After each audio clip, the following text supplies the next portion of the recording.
Il-Prim Ministru Robert Abela saħaq mill-ġdid dwar l-importanza tal-investiment fl-istudenti permezz ta' stipendji u għotjiet oħra li żdiedu b'1,000,000 għal din is-sena akademika.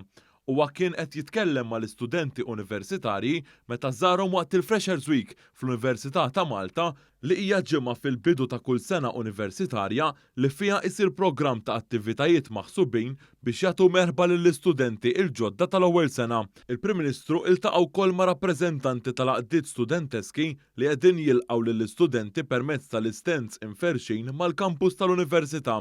Il-Prim Ministru faħħar id-dedikazzjoni u l-imħabba li għandhom dawn l-għaqdiet għax-xogħol volontarju li jwettqu favur l-istudent bilan li joffrulhom l-aħjar esperjenza edukattiva matul l-istudji tagħhom.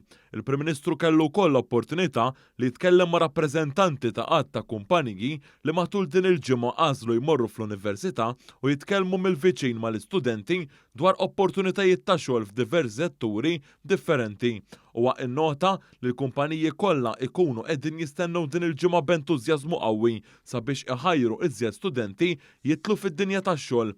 Il-Prim Ministru qal li jimtela iżjed bil-kuraġġ meta jisma' il-kumpaniji jgħidulu li qegħdin fl-università għal skop wieħed dak li jfittxu li jħaddmu iżjed studenti magħhom.